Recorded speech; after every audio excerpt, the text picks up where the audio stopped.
Hola, buenas tardes. Bienvenidos y bienvenidas a todos y a todas a este nuevo patrón del plan estratégico, a esta mesa de trabajo, dentro del conjunto de las mesas de trabajo que estamos llevando a cabo dentro del proceso de elaboración de nuestro plan estratégico ELDA 2030. Hoy vamos a tratar el patrón de ELDA emprendedora, innovadora e industrial. Vamos a tratar todo aquello que consideramos que es importante para que ELDA adquiera en estos años venideros el papel que creemos que tiene que tener para que haya un impulso económico, un impulso de empleo, un impulso de desarrollo, para llevar a ELDA hacia todo lo que nosotros queremos que sea. Y para ello, pues vamos a contar con una mesa de trabajo, con una serie de ponentes de alto nivel, de alta cualificación, como vamos a presentar a continuación. Y para el desarrollo de esta mesa, pues doy la palabra a Andrea Paños, coordinadora general del Plan Estratégico, que nos va a explicar en qué va a consistir esta tarde. Bueno, el acto va a consistir en una mesa redonda donde cada uno de los ponentes va a contestar una serie de preguntas. Después abriré un turno de preguntas con el público. En vuestros asientos habéis podido encontrar dos tarjetas. Una es el programa con todos los datos del evento de hoy y en la otra podéis encontrar una ficha donde pone el correo electrónico y la pregunta a realizar. Cuando finalice la mesa redonda, tanto mi compañera Aniceto como yo recogeremos esas preguntas y se pasarán a leer a los ponentes. Aquellas que por tiempo limitado que hay del evento no se puedan realizar, por eso está el correo electrónico, se os contestará por correo electrónico cualquier duda que se plantee durante todo este evento. Y bueno, y sin irme más allá de tiempo, voy a pasar a presentar a la coordinadora de este patrón. La coordinadora de este patrón es Eva Toledo. Eva es de raíces eldenses, con una fuerte vinculación al sector del calzado. Se ha convertido en la primera mujer en ostentar el cargo de presidenta en el Círculo Directivos de Alicante, es licenciada en Ciencias Económicas y ejerce como especialista en la gestión y valoración de intangibles. Además, es profesora de Marketing Estratégico en la Universidad de Alicante y colabora en diversas escuelas de negocio y branding. Su marcado espíritu emprendedor la lleva a fundar Padima y su firme apuesta por el tejido asociativo le ha llevado a ser miembro activo y con diversas responsabilidades en diversas asociaciones profesionales y profesionales. Eva.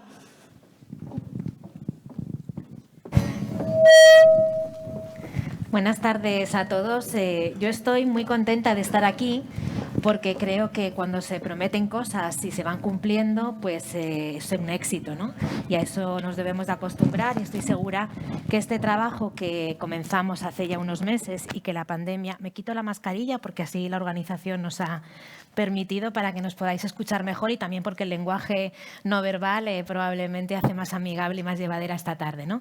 Decía que confiamos que este sea un último paso para que los técnicos del ayuntamiento puedan culminar y completar ese plan estratégico y que en los próximos meses y años pues se vayan ejecutando todas las decisiones que, aunque se emprendan desde el ayuntamiento, hayan sido fruto de las sugerencias, de las experiencias y de la colaboración de todas las asociaciones, colectivos y, por supuesto, de los ciudadanos. Como anticipaban Aniceto y Andrea, hoy tenemos una mesa donde lo que se ha tratado es de seleccionar personas que su formación y experiencia sean voces autorizadas para aportar algo más. En esta mesa, que recordamos, va a tratar de aspectos de economía, de industria y también de comercio.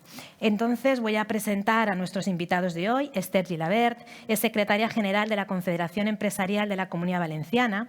Ella es licenciada en Publicidad y Relaciones Públicas y máster en Administración de Empresas. Ha sido directora general de la Institución Ferial Alicantina y presidenta de la Asociación de Empresas Turísticas de Elche y vocal de la Junta Directiva del Instituto de Análisis Económicos INECA. Además, compagina su trayectoria profesional con la labor docente que lleva desempeñando durante muchísimo tiempo en el Instituto Mediterráneo de Estudios de Protocolo y recientemente ha emprendido la nueva etapa profesional como secretaria de la CEF, de la Confederación Empresarial de la Comunidad Valenciana. Buenas tardes. Nos acompaña también Vicente Seguí, vicepresidente de la Federación de Polígonos Industriales de la Comunidad Valenciana. Él es licenciado en Derecho y lleva más de 2 décadas, fijaros, ligado al desarrollo de polígonos industriales como director de gestión del Polígono Industrial de las Atalayas de Alicante. Además, ejerce como docente en el Programa Superior de Dirección de Parques Empresariales de la Universidad de Alicante, del cual es director técnico. Bienvenido, Vicente. Marian Cano, licenciada en Derecho por la Universidad Complutense de Madrid, cuenta con posgrado en la Dirección Comercial y Marketing de ESIC. Dentro del área privada ha ocupado diversos cargos que la han llevado a trabajar en el Instituto Valenciano de Exportación, en el IBEX, durante más de 6 años, dirigiendo incluso la oficina en Nueva York. Su relación con el sector de calzado se inicia en el 2010 con su nombramiento como secretaria general de AICE, que más tarde daría pie a su nombramiento como secretaria general de ABECAL. Y en el 2015 asume la presidencia ejecutiva de ABECAL, cargo que mantiene en la actualidad. Y en el 2020, además, ha asumido de manera provisional el cargo de presidenta de la Federación de Industrias del Calzado Español, FICE. Hola, Marian. El siguiente invitado, Daniel Zaonero, conocidísimo por todos en esta población, es director de Desarrollo de Negocio del Grupo Zaonero. Él es licenciado y máster en Ingeniería por la Universidad Politécnica de Valencia y por la Universidad Tecnológica de Tennessee, máster de Marketing por ESIC, certificado en Administración y Gestión de Empresas por Harvard, programa ejecutivo en Innovación por el Tecnológico de Monterrey. Daniel ha sido consultor durante 5 años en la multinacional Accenture antes de incorporarse al Grupo Zaonero, donde ahora ejerce como director general. Y nuestra última invitada, y no por ello menos, Marta Mañez, es socia del área mercantil de la oficina de Cuatro Casas en Alicante. Ella es experta en asesoramiento en operaciones de inversión y joint venture, compraventa de empresas y operaciones en reestructuración societaria. Tiene amplísima experiencia en el sector de la empresa familiar, del capital riesgo, de las energías renovables y del sector inmobiliario. Ella es licenciada por Derecho por la Universidad de Alicante, es secretaria del Consejo de Administración en varias empresas y ha trabajado en firmas españolas e internacionales de primer nivel, incluyendo la firma inglesa Allen & Overy, donde trabajó hasta el 2011. Es ponente en foros en materia de fusiones y adquisiciones e implantación internacional y es autora de diversos artículos en prensa especializada. Gracias, Marta. Bueno, me vais a permitir que tenga conmigo el móvil únicamente por vigilar los tiempos. Voy a sacarme esto de aquí porque me roza. Vale. Decía que voy a tener el teléfono únicamente por vigilar los tiempos, no voy a estar chateando, aunque estaría bien tener también un canal y subiendo a Twitter vuestros comentarios, ¿de acuerdo? Simplemente es por poder cumplir los tiempos, que como han comentado, hemos preparado una ronda de 2 preguntas para cada invitado, donde ya les pido que nuevamente, que se lo he dicho antes, que tratemos de ser lo más centrados posibles, pero que pueden explayarse y que pueden aportar la información que consideren de interés. Después, durante el tiempo que la organización nos permita, pues daremos respuesta a todas aquellas preguntas o inquietudes que nos paséis por escrito. Como decían, tanto para poder responder por mail a las que no nos dé tiempo, como también para hacer mucho más ágil este turno de preguntas y evitar pues el tener que ir pasando el micrófono y hacer explicaciones a lo mejor mucho más extensas de lo que a algunos nos gustaría. Pues comenzamos rápidamente. Esperemos que esta tarde sea aprovechable, que todo el mundo salgamos de aquí con nuevas ideas y sobre todo con la sensación de que se está haciendo un trabajo de calidad o por lo menos con la máxima intencionalidad de que esto ayude realmente a la ciudad de Elda a convertirse en lo que todos nos gustaría que fuera en los próximos años. Comenzamos con Esther. Si tuviésemos que realizar una presentación a los miembros de lo que es la CEF, dinos tú qué piensas que la CEF puede aportar al colectivo y qué puntos fuertes deberíamos destacar de Elda para atraer a los empresarios a instalarse en nuestro municipio. Es decir, si tú tuvieses a otros miembros de la CEF de cualquier parte de nuestra comunidad y decir, oye, las bondades que podemos encontrar en el territorio de Elda para que se instalen aquí, ¿qué les dirías? ¿Y qué potencialidades crees que no se conocen? ¿Qué crees que nos falta por saber comunicar adecuadamente? Nos quitamos... Sí, os podéis quitar las mascarillas.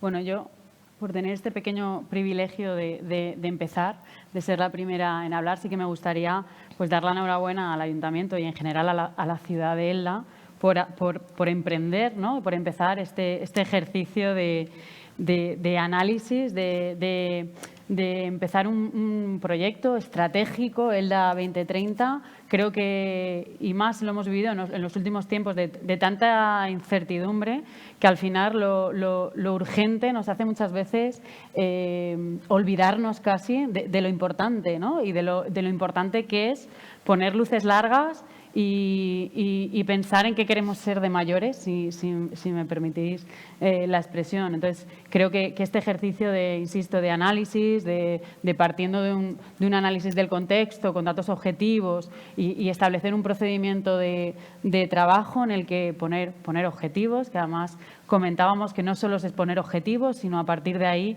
unos indicadores, ¿no? que nos permitan seguir, ¿no? el funcionamiento o la consecución de esos objetivos, de aplicar medidas correctivas en su caso. En cualquier caso, yo creo que es muy importante para las ciudades proyectar, pensar en qué queremos ser y, bueno, por eso sí que me gustaría, insisto, por ser la primera en hablar, pues felicitar al Ayuntamiento de la ciudad en general por empezar este ejercicio.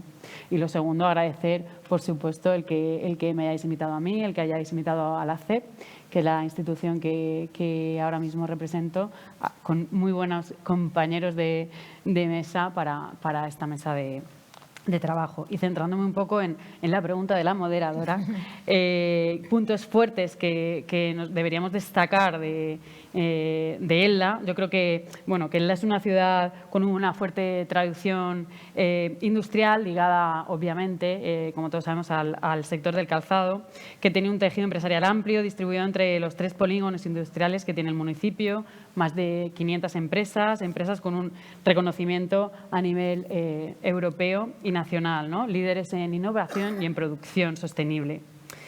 Un conglomerado industrial que en los últimos años ha ido viendo cómo se han ido incorporando empresas del sector de la energía o enfocadas en nuevas tecnologías. Empresas que han diversificado el paisaje industrial de Elda, ofreciendo nuevas oportunidades laborales. Además, Elda es una ciudad del calzado y con una experiencia y un know-how logrado a base de esfuerzo y con proyección internacional. Otra de las potencialidades que destacaría es su situación estratégica como capital de la comarca del Medio Vinalopó. También destacar la situación geográfica de los polígonos y me gustaría también hablar de Inescope, ¿no? Yo creo que hablar de Inescope es hablar de innovación. Hace poquito tuvimos la oportunidad hacía muchos años ya lo había visitado, pero hace poquito en diciembre pudimos hacer una visita con la CEP, conocer el funcionamiento y el trabajo de Inescope. A veces ¿no? lo que por cotidiano, por cercanía olvidamos, pero creo que es una oportunidad maravillosa, ¿no? Contar con Inescope en la ciudad y con la innovación que ello conlleva. Creo que nos hace falta siempre trabajar en políticas activas de atracción a las empresas y para ello es necesario trabajar en el suelo industrial. Es importante que tengan un precio, un atractivo en lo económico, que las infraestructuras estén cuidadas y que los accesos sean fáciles, ¿no? O de fácil acceso. Me consta que están trabajando en la mejora de los polígonos industriales. Cabe destacar pues la inversión realizada el año pasado, de en torno a los 600.000 euros, en mejorando la eficiencia lumínica, la accesibilidad, la señalización, la comunicación de estos polígonos. Pero creo que este es un esfuerzo que hay que hacer de forma continuada e intensificada, ¿no? En la inversión en este suelo industrial y en las infraestructuras. Y también, desde luego, hablar de formación, ¿no? La formación y las empresas deben ir de la mano. Me consta que la ciudad, pues ya se ofrecen, ¿no? 44 ciclos formativos y la mayoría de ellos enfocado a la empresa y la industria, ¿no? De alguna manera eso ata el talento a la ciudad y creo que en estas dos variables, en la calidad, un suelo industrial de calidad y una formación sujeta a la ciudad, estarían un poco los atractivos, los máximos atractivos de la ciudad.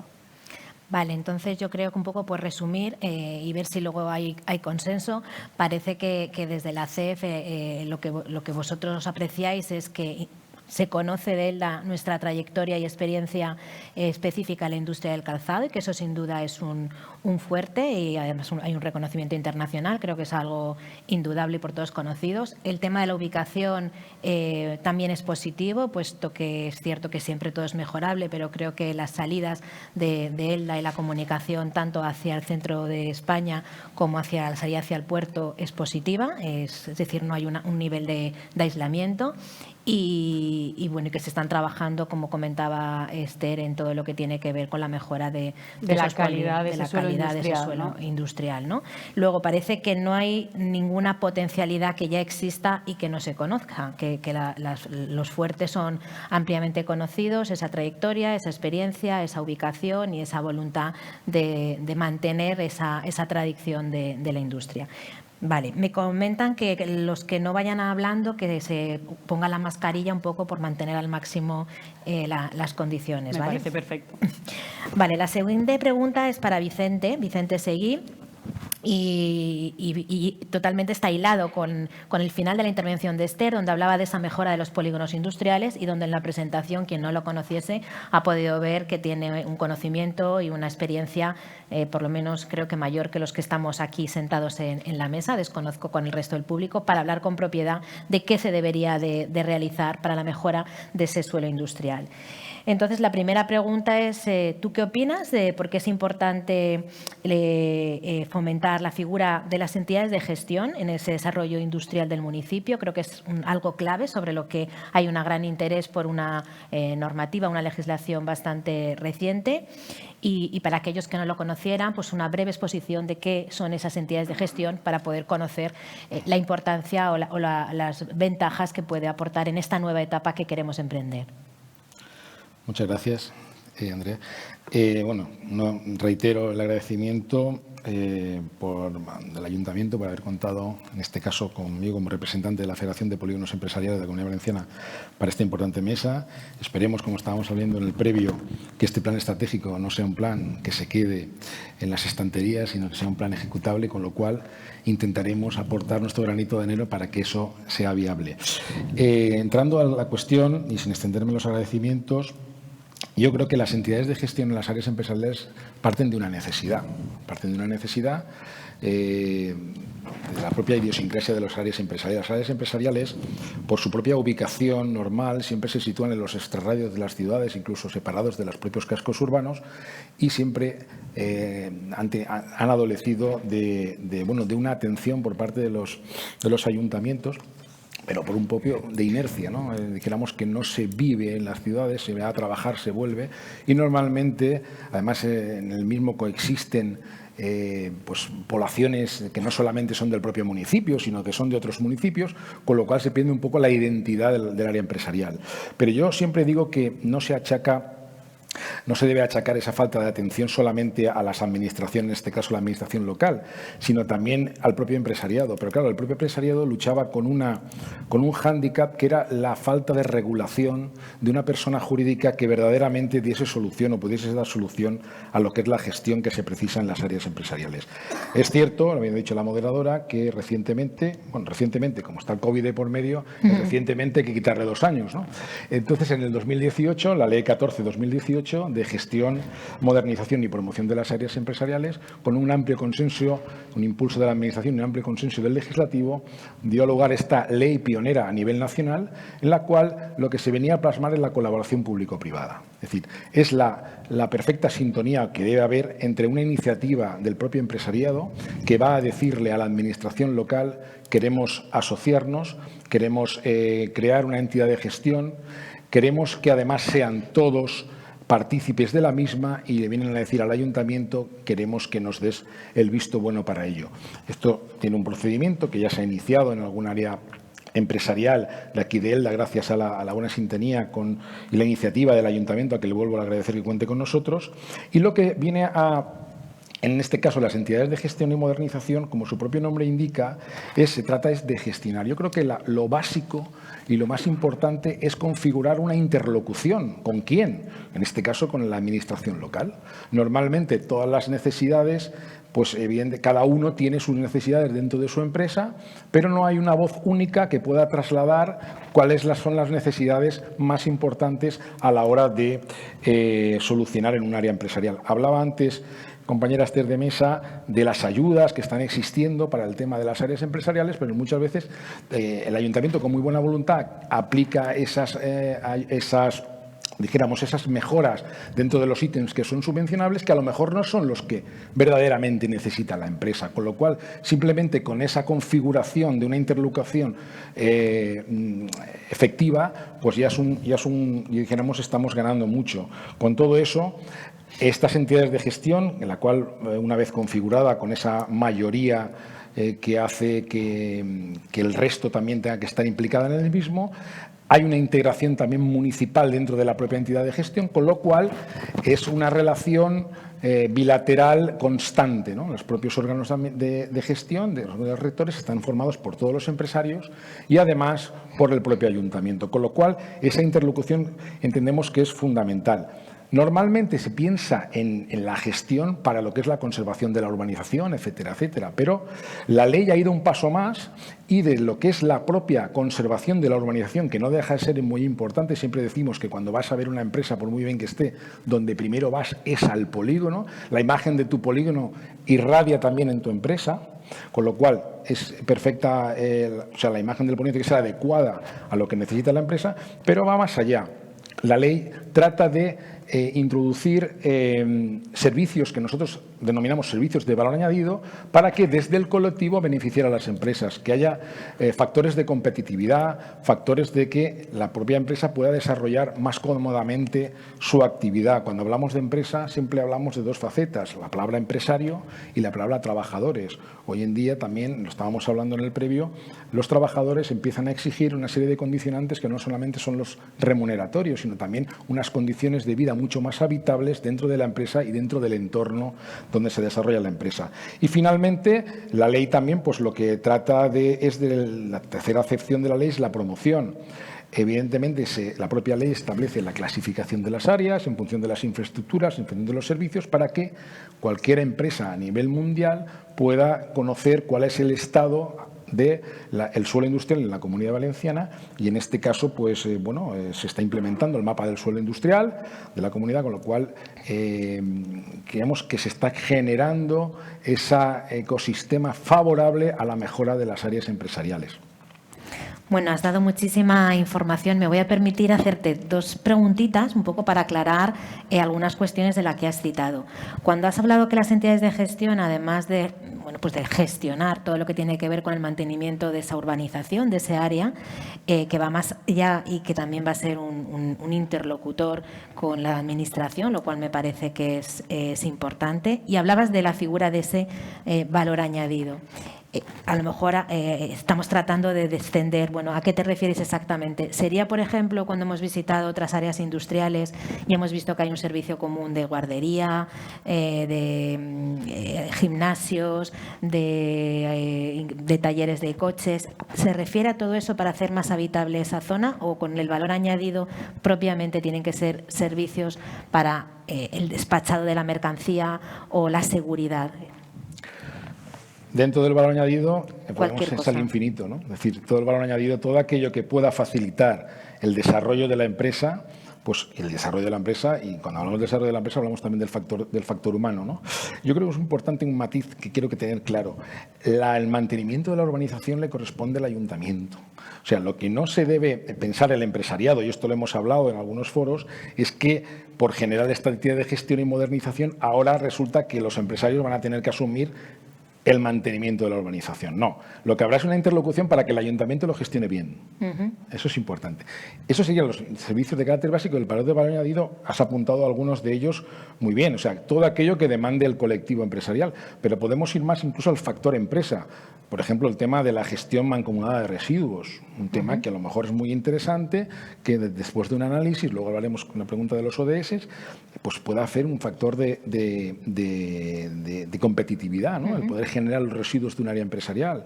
Por ejemplo, el tema de movilidad, o sea, transporte colectivo de un área empresarial respecto a localización de trabajadores que puedan venir de otros municipios, que se pueda organizar. Y a partir de ahí, pues todo aquello que... Nosotros tenemos una percepción de es que el área empresarial, hablamos de polígono industrial, la nomenclatura que le podemos decir. Yo creo que son áreas de actividad económica. En un polígono industrial no solamente se da industria actualmente, sino que se dan otra serie de actividades al margen. Y lo que tratamos de hacer es que, en definitiva, ese desarrollo pues sea lo más fácil posible. Evidentemente, aquellos municipios que tengan áreas empresariales con muchos servicios de valor añadido tendrán muchas más opciones de mantener, que decimos siempre de captar inversión, pero lo más importante es mantenerla y captar también inversión extranjera. Y una cuestión también que te pido que contestes también de manera rápida. Hablabas de que una mayoría es suficiente para constituir esa entidad de gestión, un 51 creo que nos anticipabas en la reunión previa. ¿Qué ocurre con las empresas ubicadas en una zona que no estén de acuerdo, pero que bueno, esa obligatoriedad por ley les haga que se lleve a cabo la Constitución?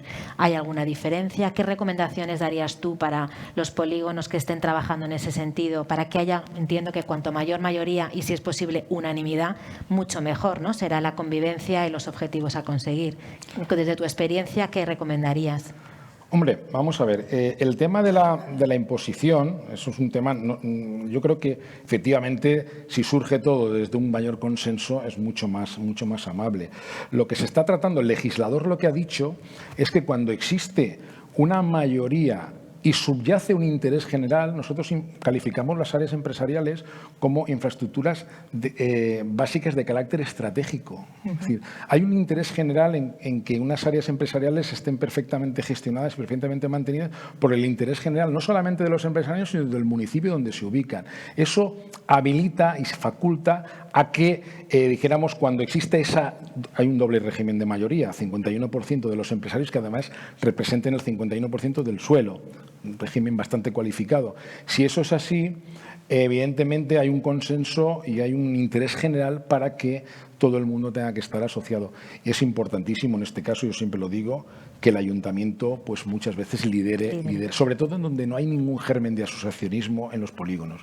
Es muy importante que el ayuntamiento esté de la mano con el empresariado. Gracias. Vale, pasamos ahora a Daniel. En estos cambios que estamos hablando de modernización, de constitución de entidades de gestión, sin duda conlleva que las empresas cuenten con perfiles profesionales nuevos, se habla de talento en cuanto a tener unas habilidades, no solo unas capacidades, sino también unas habilidades. Como empresa eldense y con un marcado espíritu innovador, del que luego nos podrás contar más, son varias las preguntas que queríamos plantearte. ¿Qué perfiles crees que son los más demandados actualmente? ¿Para qué puesto sigue siendo difícil encontrar profesionales con una formación técnica adecuada? Y si consideras que las empresas están dispuestas a acoger alumnos en prácticas de los diferentes programas cercanos al mundo del calzado o con otra formación general de internacionalización, de desarrollo de aplicaciones, etcétera.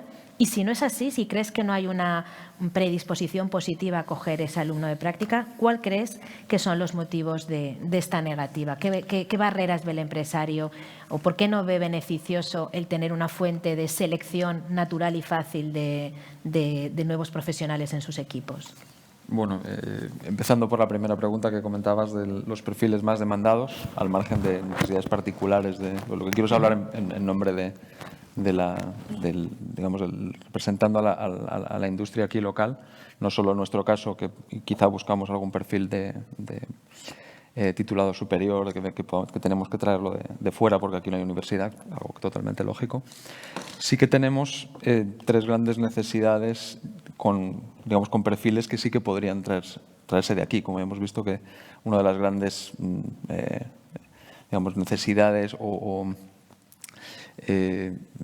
requerimientos de inversión extranjera o de otras regiones para invertir aquí es que la gente esté contenta, con lo cual si la gente vive aquí es mucho más sencillo retenerla. Los grandes grupos serían toda la parte de IT y de data, que ahora hay un boom, ya sea porque desde el norte de Europa con el teletrabajo se están yendo, y es una cosa que no podemos hacer, no podemos mirar para otro lado, porque esto cada vez los procesos van a estar más automatizados y cada vez más es más importante gestionar bien los datos y estar presente de manera más activa en la online, aunque sea B2B, el negocio. El otro gran grupo es el de electromecánica, que todas las empresas industriales necesitan mantenimiento de la maquinaria, y conforme se vaya automatizando y robotizando en el futuro, va a haber más necesidad de esto. Y otra es básicamente los técnicos de calzado, que aunque se robotice y se automatice, pues se sigue necesitando hoy mismo estos perfiles, y es muy complicado tanto encontrarlos como los pocos que se quedan, retenerlos y extraer el conocimiento de los que se van. Entonces, todo esto, digamos, pues son desafíos que tenemos, que quizá tenemos herramientas para poderlos solucionar, como sería la formación profesional, que en los últimos años, fruto de, supongo que de una desconexión con el empresariado y con las necesidades de la industria, pues está muy lejos de las necesidades de las compañías, y por eso está ese desencuentro o digamos, esos desafíos que tenemos a la hora de encontrar este tipo de perfiles aquí en la zona. Hay otros sitios donde sí que puede funcionar mejor, y es un tema que creemos, de hecho creo que se está trabajando ya, hemos hecho algún foro para expresar estas necesidades, en que no se puede solucionar de un día para otro por la idiosincrasia del sistema, pero sí que se pueden ir poniendo las piedras para el futuro, involucrando mucho más al sector privado y a la industria en la definición de todos estos programas. Porque a veces estos programas se desarrollan en un despacho de algún funcionario que cree que en el futuro, en ELDA, lo que vas a necesitar es cocineros. Y igual pues estamos yendo para otro lado. Entonces, fundamental, en el corto plazo, programas que ya se están haciendo en este sentido, que la mayoría de compañías de industrias de aquí no los conocen, sería promocionarlos y simplemente informar de qué es lo que se está haciendo. Porque a veces, por pura desinformación, no se tiene este conocimiento y no se sabe que se están sacando alumnos formados en este sentido. En el medio y largo plazo, pues sería involucrar más a la empresa privada, a la industria, en la definición de estos planes, y sobre todo que el equipo docente o que las personas que imparten este contenido no sea tan,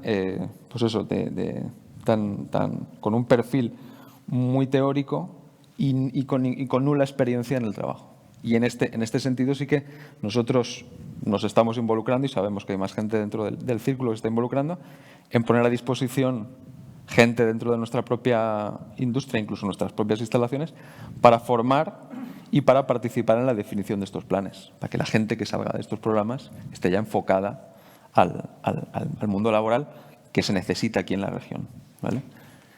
Y al hilo de lo que decía, si nosotros pues tenemos gente de práctica, por supuesto, nosotros incorporamos a becarios en todas las disciplinas que podemos, pero también tengo que decir que los becarios buenos nos los quedamos. No conozco ningún empresario que no le guste tener un recurso bueno, pero también tengo que decir que hay mucho becario que sale sin ningún tipo de proactividad ni de ganas de trabajar.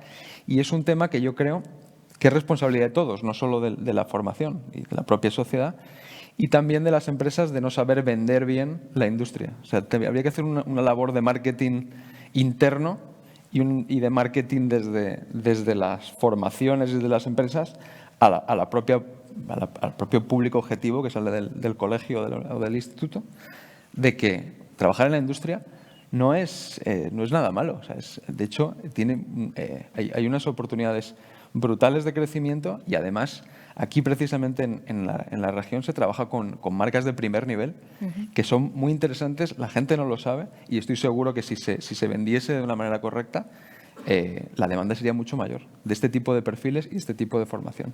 Así que yo creo que sí que hay potencial y sí que están las palancas ahí, solo hay que empezar a accionarlas.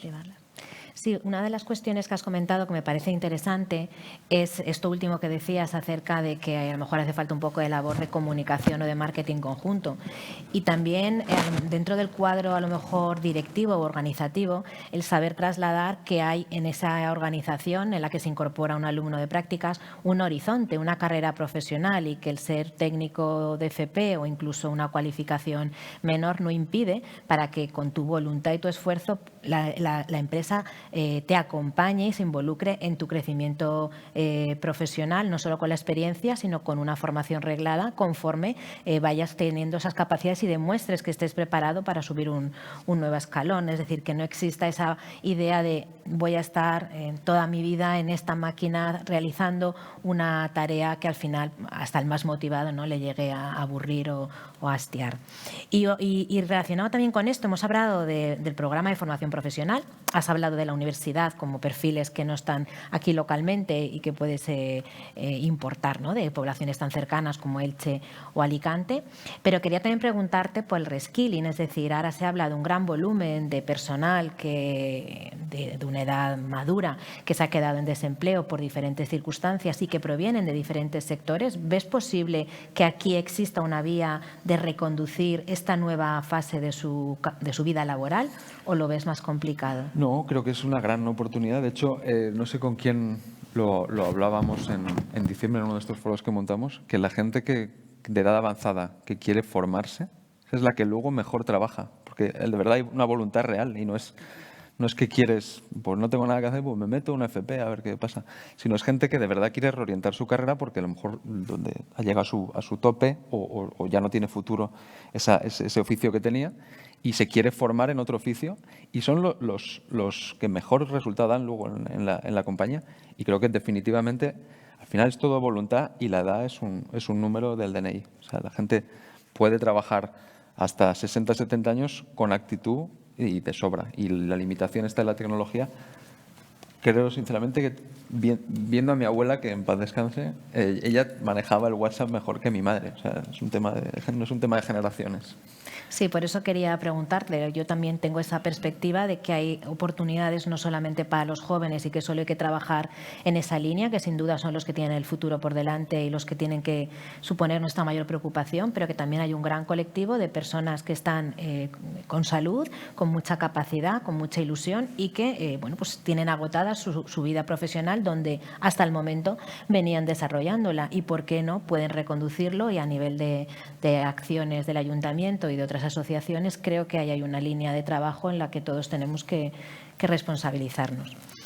Bueno, pues ahora para finalizar esta primera ronda vamos con Marta. Hemos hablado de perfiles técnicos demandados que los ha definido muy bien, esos 3 grupos que Daniel observa en el sector, no solamente para su organización sino en el sector en general. Pero para estos cambios hay que trasladar también a esos mandos intermedios que yo apuntaba y a los directivos algunas cuestiones, ¿no? Tiene que haber también un cambio a veces de mentalidad y de romper con paradigmas organizativos hasta el momento. Como experta en la empresa familiar, que también representa la mayoría de las casuísticas en este territorio, ¿cómo crees que deben adaptarse la estructura organizativa de una empresa familiar a estos nuevos tiempos, centrándolo sobre todo en el panorama de la industria de calzado, aunque en él hay más, ¿vale? Pero si quieres centrarte en ello. ¿Y qué habilidades profesionales crees que son claves en este proceso de adaptación? Porque no solamente es un trabajo de la administración ni de los equipos, sino que también esos cargos directivos e intermedios deben de cambiar la forma en que se venían haciendo las cosas para que todos juntos cojamos un camino nuevo. Buenas tardes a todos. Yo pienso que estamos en un momento clave, estamos en un momento de cambio de paradigma. Lo habéis traído a la mesa, Vicente, Daniel, con vuestras exposiciones, ¿no? Hemos hablado de sostenibilidad, hemos hablado de bienestar, hemos hablado de colaboración público-privada, y creo que el reto que tiene ahora encima de la mesa la empresa en general y en particular la empresa familiar es la adaptación a este nuevo modelo de gestión sostenible, gestión ESG, que ha venido para quedarse y al que conviene adaptarse cuanto antes. ¿Y por qué digo esto? Pues porque estamos en un momento en el que estamos pasando En términos legales, cuando se hace una recomendación por una organización internacional, nosotros lo llamamos soft law, no es obligatorio, es recomendable que uno siga unas determinadas prácticas, pero estamos viendo cómo en el entorno que nos rodea, en el entorno de la Unión Europea, está proliferando las normas, las obligaciones legales vinculantes en materia de ESG. ¿Y qué es la gestión ESG o qué es la gestión sostenible? Pues en realidad en lo que consiste esa gestión es en analizar el impacto que tiene la actividad empresarial en términos medioambientales, en términos sociales y en términos de buena gobernanza. El medio ambiente pues es evidente, o sea, es contrarrestar el impacto que tiene la actividad en el medio ambiente. En políticas sociales lo que preocupa es efectivamente cómo impacta la actividad de la empresa en las relaciones con las personas, entendiendo pues por personas tanto a trabajadores como clientes, como proveedores, como las comunidades locales donde se ubican las empresas, y luego en gobernanza, es decir, cómo está gestionada la sociedad, qué políticas de gestión de gobierno tiene, cómo vigila el cumplimiento de la normativa interna y externa y cómo gestiona los riesgos que presenta la actividad, los internos y cómo gestiona los riesgos externos. Como decía, estamos ante un cambio de paradigma. Primero, porque se está difuminando la frontera entre lo público y lo privado. Parece que junto a la responsabilidad del Estado en la protección del medio ambiente y en la protección de los derechos de los trabajadores y de la gestión de las empresas, ¿no?, se empieza a atribuir a las empresas privadas un rol específico para que controlen, eviten, prevengan, minimicen, eliminen los riesgos, los impactos que tiene su actividad en esos tres ámbitos que ya he comentado y que repetiré probablemente mucho a lo largo de mi exposición, ¿no?, el medioambiental, el social y el de la gobernanza. Y, por otro lado, el cambio de paradigma se produce porque estamos en un momento en el que se está intentando superar pues que el objetivo principal de las empresas sea la maximización del valor para los accionistas, para los inversores, y de lo que se trata es de que se tengan otras variables en cuenta, que son precisamente ese impacto directo e indirecto que tiene nuestra actividad en esos tres ámbitos.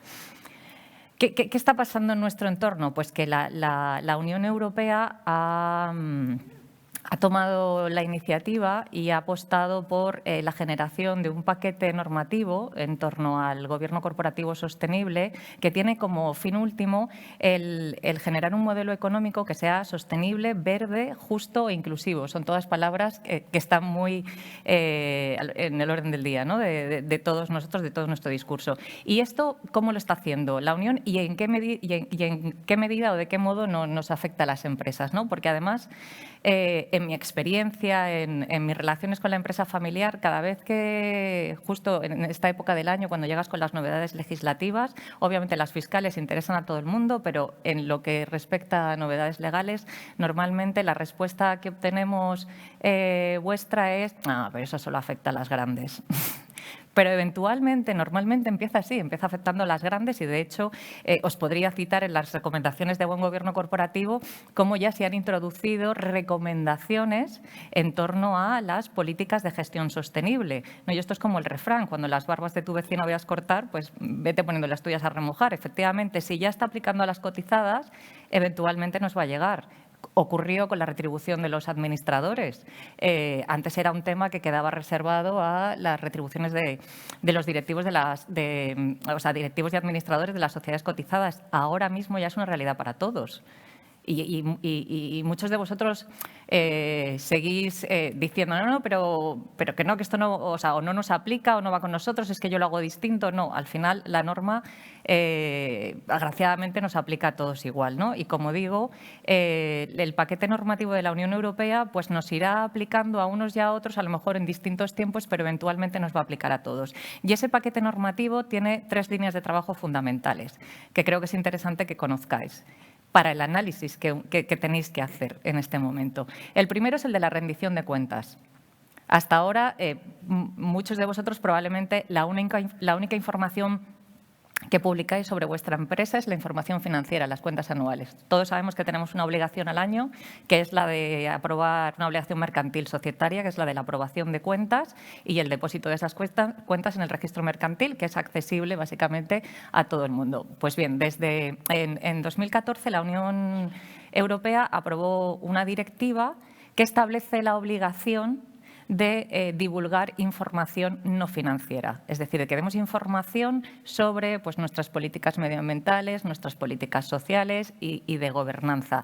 Pues detalles tan escabrosos para algunas empresas como el poner encima de la mesa las desigualdades salariales entre hombres y mujeres, las composiciones de sus comités directivos, pues qué impacto tiene su actividad en el medio ambiente, si estamos generando, en fin, residuos, ¿no?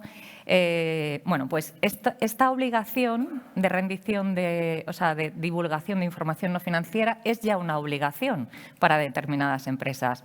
En España esta directiva se implementó a través de una ley que se aprobó a finales de 2018 y que inicialmente y hasta enero del 2021 solo aplicaba a aquellas empresas que tuviesen, entre otras cosas, más de 500 trabajadores.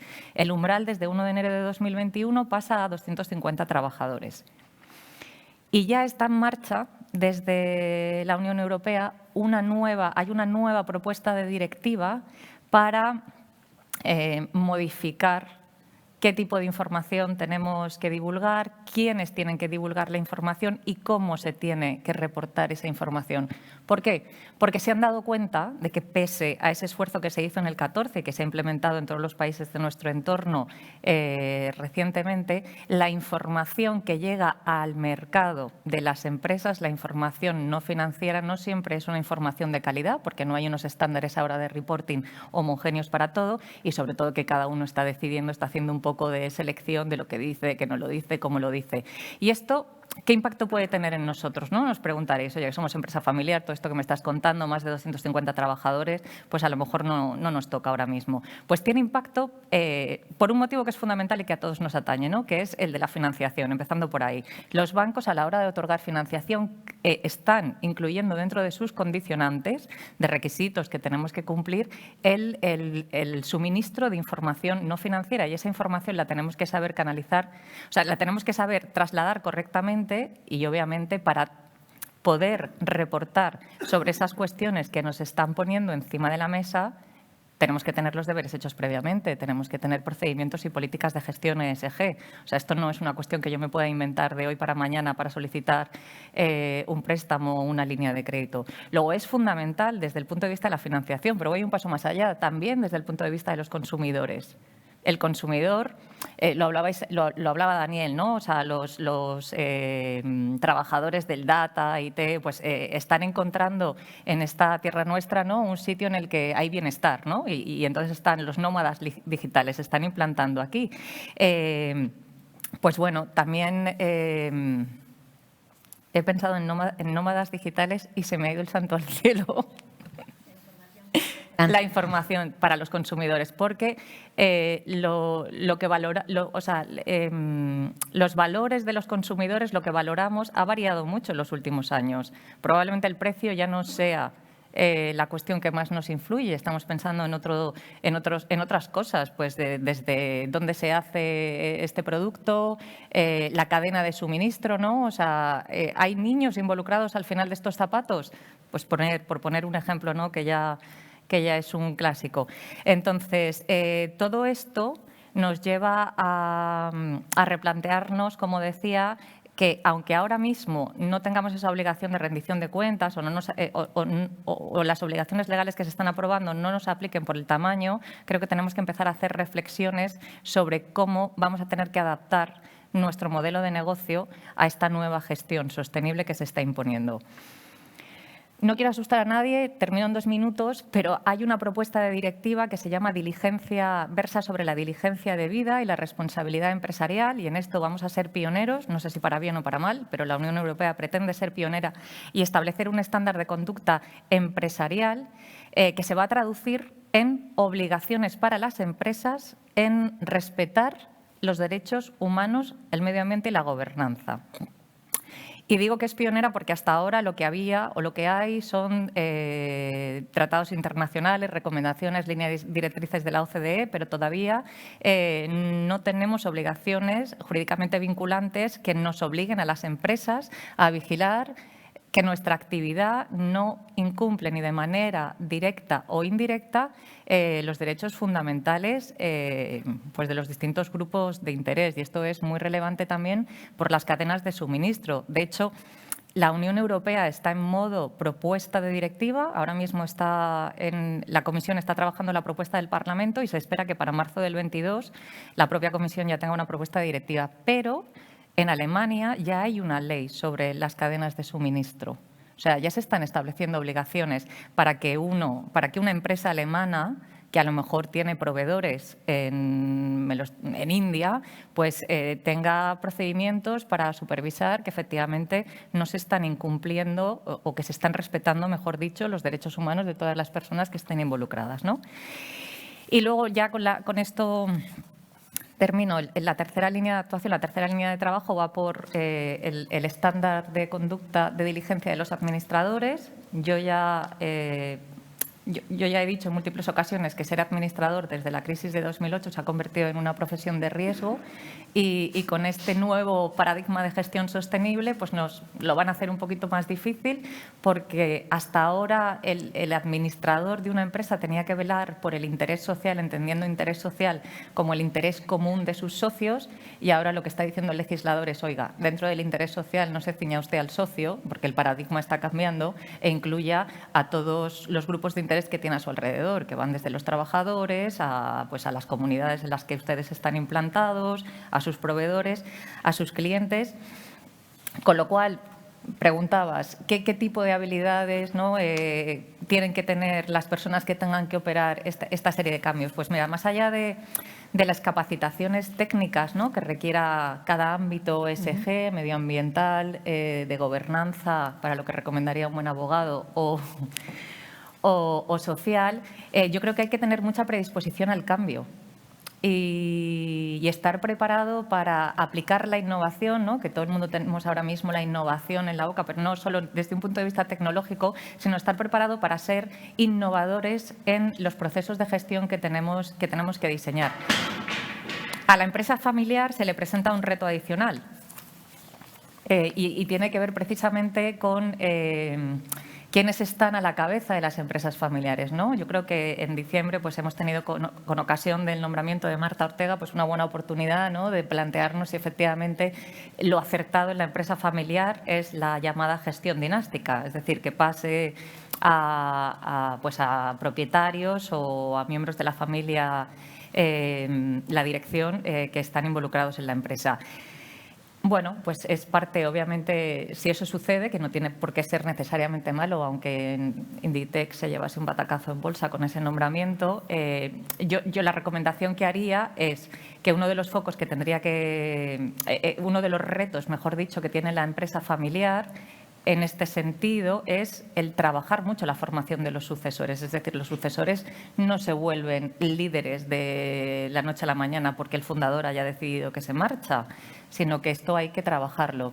Y estamos viviendo un momento en el que pues, hay que no solo trabajar la formación de los sucesores, sino que a lo mejor tenemos que crear también fórmulas dentro de la empresa familiar que favorezcan el intraemprendimiento, ¿no?, de qué manera podemos crecer, lo trataremos más tarde.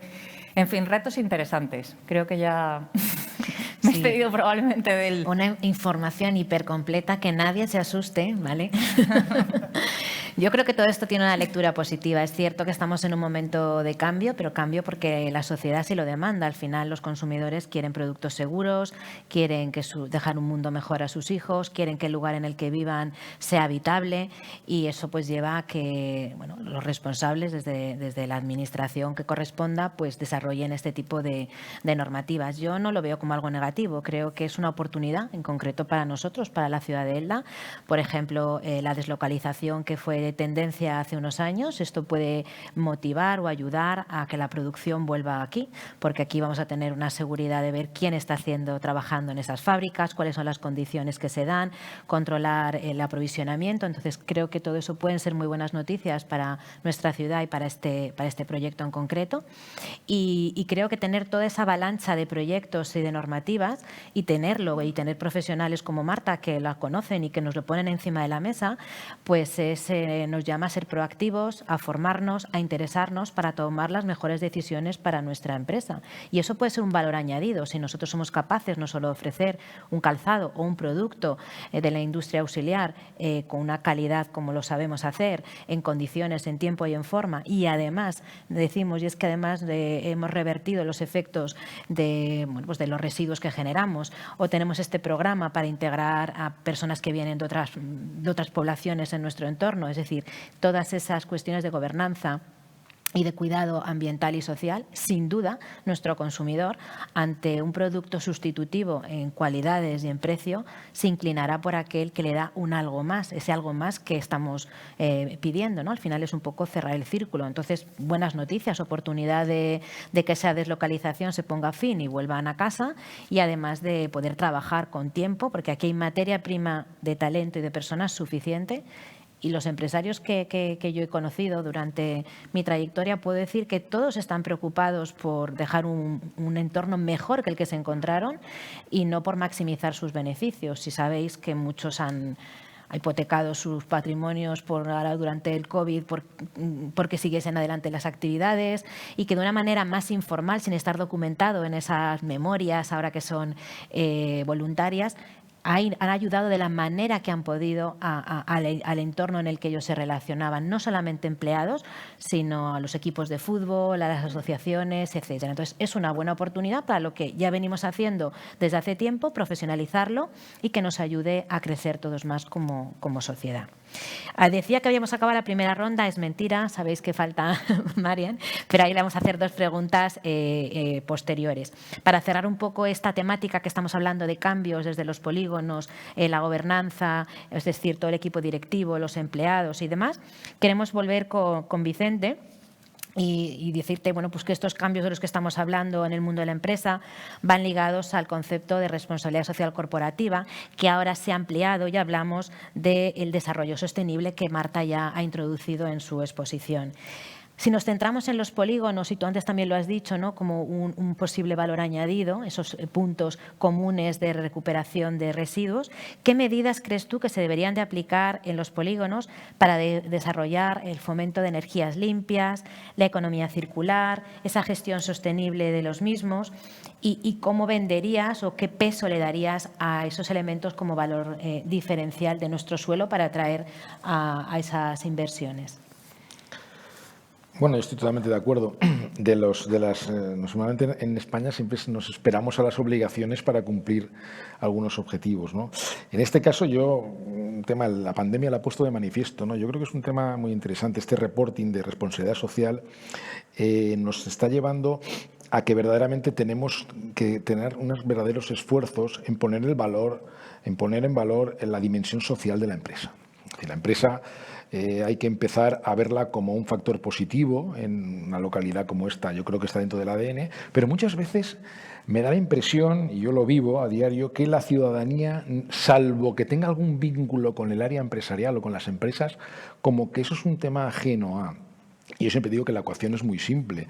La generación de empleo y la generación de riqueza, y por derivación la generación de impuestos a las arcas municipales, vienen de la generación de empresas, ¿no? Es decir, una empresa te va a llevar a ese. Por eso digo yo que el tema tenemos que hacer un esfuerzo en esa dimensión social de la empresa, y el tema de la pandemia lo ha puesto mucho de manifiesto. Vengo de una ciudad, Alicante, muy, dijéramos, identificada con el sector turismo, el sector servicios, y afortunadamente, gracias a ese componente industrial que lo tiene además importante la ciudad de Alicante, dijéramos que la economía de la ciudad no se ha resentido tanto. En cuanto entramos en el tema de los objetivos de desarrollo sostenible, yo creo que el tema de las propias entidades de gestión está cumpliendo el número 17, que es la generación de alianzas.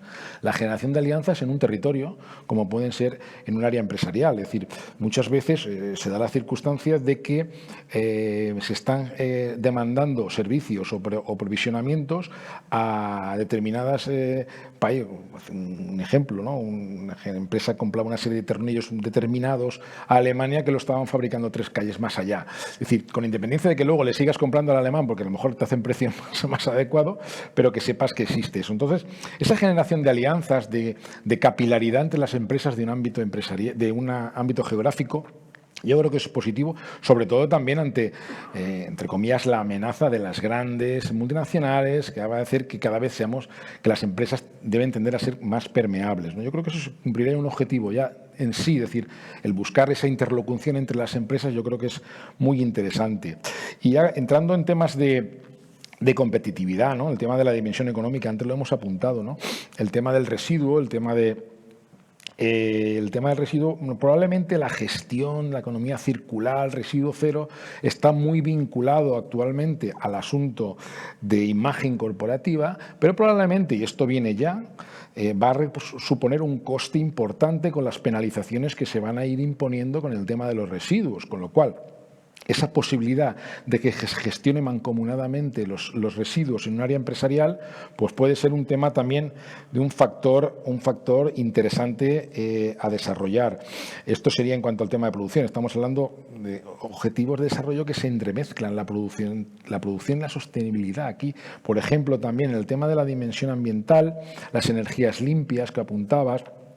Ya existen nuevos instrumentos como son las comunidades energéticas locales. Tenemos unos campos de cultivo, en este caso de instalaciones fotovoltaicas muy amplios. Los techos de las naves industriales admiten este tema de generación de energías limpias, pero evidentemente con una nueva dimensión, ya no solamente como se hacía al principio para verter a la red, tampoco solamente para un autoconsumo propio, sino para un autoconsumo que puede ser compartido con el resto de empresas.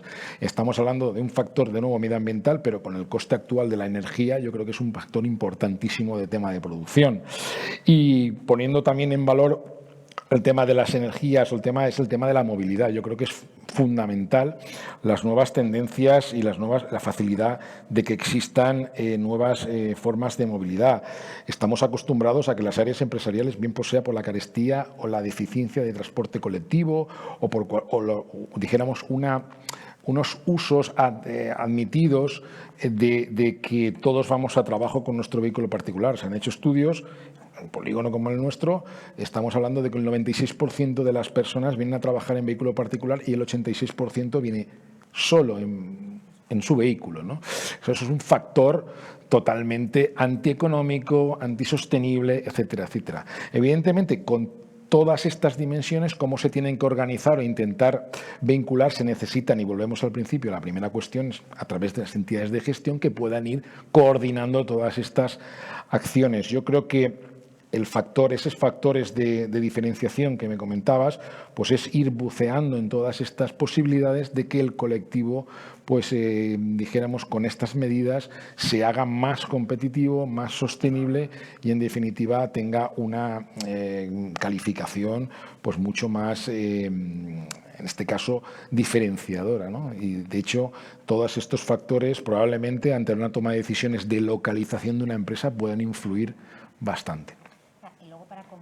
Yo pienso que para comunicar ese suelo, esa oferta de suelo y la pertenencia a ese colectivo, incluso se pueden crear o hacer uso de certificaciones que ya existan para decir, oye, quién está aquí ubicado cumple con esto, o hemos sido capaces de generar, es decir, a nivel luego de comunicación siempre es mucho mejor contar con el altavoz y el esfuerzo de un grupo que no de manera individual ir contando las bondades que cada una de las organizaciones pueda haber hecho en esta materia de manera individual, ¿no? Y en esas fichas que tú comentabas de oferta de los polígonos o del suelo industrial, lógicamente ser otros indicadores valorados positivamente por muchos de los interesados. Evidentemente todas estas, dijéramos, escenarios de cogeneración de actividades vienen de los propios ADNs de las propias empresas a nivel individual.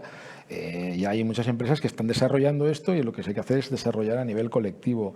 Y evidentemente son unas cartas de presentación que yo creo que que son muy interesantes, por ejemplo, y a lo mejor a energías limpias, o ya no sé si son energías limpias, porque será el debate si el gas es energía limpia o la energía nuclear, o no sé qué estamos aquí ahora hablando de esta dimensión, pero evidentemente tenemos un área empresarial que tiene necesidad de gas como energía porque es más competitiva, pues evidentemente pues habrá que unir a ver cuál es la demanda real en todo un área empresarial para que aquella empresa facilitadora de esa energía pues pueda tomar una decisión de inversión, ¿no? Entonces yo creo que al final es ir generando economías de escala a la hora de decir, bueno, vamos a ver si podemos darle una dimensión y evidentemente lo que tú decías, pues, que tengan los máximos servicios posibles. Eso será un factor importante. Sí, las famosas economías de escala y las sinergias que todos hemos estudiado y no veíamos, bueno, pues creo que aquí se ejemplifican perfectamente. Ahora ya sí, Marian, ¿vale? Y tiene sentido que su intervención sea después de la segunda de Vicente, porque hemos hablado de atracción de empresas, hemos hablado de nuevos perfiles profesionales, de las entidades de gestión, pero tenemos que volver a la esencia. Estamos hablando fundamentalmente del sector calzado y tenemos que saber hacia dónde vamos, qué está ocurriendo y hacia dónde parece que tenemos que trabajar, ¿no? Porque es la seña de identidad de este municipio, entonces por eso nos interesa fundamentalmente conocer qué está pasando y qué parece que va a ocurrir en ese sector. Entonces te preguntamos, y esto ya es difícil, esto se nota, ¿a qué retos nos enfrentamos en el futuro después de lo que han pasado en estos 2 años? A ver quién tiene el valor y el arrojo de decir esto es lo que va a ocurrir. Y una pregunta que sí que creo que es interesante, porque muchas de las personas con las que hemos hablado se lo preguntaban, subyacía, ¿no?, dentro de su pensamiento, y es si crees que ese know-how que tenemos nos podría llevar a desarrollar industrias relacionadas o diversificadas que se basen en esas experiencias técnicas y en los materiales que dominamos. Si crees que por ahí puede haber un desarrollo complementario en ese futuro de la ciudad de Elda. Bueno, pues me decías, es cierto, después de lo que he vivido en estos 2 últimos años y lo que seguimos viviendo, ¿no?, en estos momentos y que tanto nos ha afectado como sector, porque con todas las limitaciones a la vida social hemos visto cómo el consumo de moda se ha visto afectado. No vamos a ser muy aventurados, pero tenemos sobre la mesa retos que ya habéis comentado, ¿no? Como sector tenemos los grandes retos de la transformación digital y la transformación sostenible. El sector del futuro sí o sí será sostenible. Las empresas ya tenían esta hoja de ruta en su mesa y es cierto que con esta situación de la pandemia, pues yo creo que lo que se ha visto claramente es que es una línea estratégica en la que debemos trabajar. Comparto plenamente con lo que decías después de la intervención de Marta, es un reto y es una oportunidad. Nuestras empresas tienen el foco en esa economía circular, una economía circular que debe vincular a toda la cadena de suministro y debemos de trabajar de manera conjunta desde las asociaciones, desde todas las entidades involucradas en apoyar a las empresas en esa transformación sostenible que permitirá, como tú muy bien decías, bueno, pues en cierta medida una relocalización que dentro del momento que estamos viviendo ya estamos viendo. Ya hemos visto recientemente alguna empresa internacional venir a ubicarse en esta zona por el know-how, por la experiencia y bueno, porque al final tenemos un valor añadido que nos permite, pues a la hora de tener esa trazabilidad, esa transparencia, vamos en sintonía con lo que el consumidor está poniendo en valor y con lo que el ciudadano necesita, ¿no?, que es ese cuidado del medio ambiente y de la sociedad en general desde los distintos aspectos. La transformación digital es un reto clave para el sector, como lo es para la mayoría de los sectores, y bueno, pues Daniel ya ha comentado algunas de las líneas que vamos a ver, ¿no? La incorporación de la importancia de los datos en muchísimos sectores, la transformación en los diferentes procesos, o sea, la parte comercial ya era una realidad, la transformación, como el consumo online estaba creciendo como se ha disparado durante la pandemia y todas las herramientas que facilitan y que ayudan a nuestro producto a llegar a todo el consumidor. La transformación digital en la gestión, vamos a ver cambios importantes, vamos a ver, para eso contamos, habéis puesto también, Esther lo mencionaba, ¿no?, contamos con un gran instituto tecnológico con un prestigio internacional y que va avanzando en las distintas innovaciones. Vamos a ver cambios en producción, vamos a ver robótica colaborativa, estamos viendo ya proyectos de empresas de inteligencia artificial en en una parte tan tradicional y tan característica de nuestro sector como es el aparato. Vamos a ver proyectos que nos van a sorprender a todos y por ahí debemos de ir, porque debemos ganar en competitividad y tiene que ir de la mano con esos avances tecnológicos. Internacionalización, que fue una de las apuestas claves que hizo el sector y que nos han permitido en esta ciudad, pues, ese posicionamiento a nivel mundial, ¿no? Ese reconocimiento. Debemos de seguir apostando por la diversificación de mercados. Las empresas seguimos exportando fundamentalmente a la Comunidad Europea y tenemos que poner el foco en tener más marcas globales y abarcar otras áreas económicas. Y otro de los grandes retos que tenemos, que Daniel ha hablado bastante de ello, es el reto de atraer talento y de ser, sobre todo en lo que es el calzado, en la producción, de ese relevo generacional de los oficios tradicionales, ¿no? Yo creo que esta es una de las claves para poder crecer y para que esa relocalización sea una realidad. Debemos de tener gente joven que aspire a trabajar en nuestro sector. Debemos hacer nuestro sector atractivo y ponerlo en valor para atraer a gente joven y retener ese talento. Y en cuanto a lo que me comentabas de si el know-how que tenemos puede servir para atraer otro tipo de sectores o de industria. Bueno, yo creo que ya lo tenemos tan interiorizado, ¿no? que a veces perdemos el foco un poco, que ya ha pasado, ¿no? Tenemos un clúster muy bien posicionado, como decía, no solo a nivel internacional, el reconocimiento de este clúster está aquí, la industria auxiliar, la fabricación de calzado. Tenemos en localidades vecinas y en la misma localidad la marroquinería. La marroquinería, pensando que somos sectores de moda, ¿por qué no ese know-how se pueda atraer a otra producción vinculada a la moda, ¿no? Vamos a ver, seguro, marcas de calzado, que ya estamos viendo algunas, que están apostando también por algo que está demandando el cliente, ¿no? Que es el total look y pues por qué no poder tener esas oportunidades para otros sectores de moda, ¿no?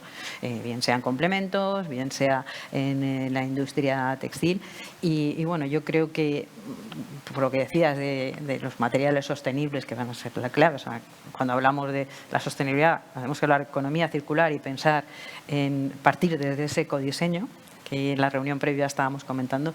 Seguro que vamos a poder, como el sector es muy dinámico y está obligado a seguir trabajando y avanzando, yo creo que esas investigaciones que se están haciendo, esa potenciación de los materiales sostenibles y demás, seguro que pueden ser atractivos para nuevas empresas que puedan implantarse aquí y trabajar con nosotros.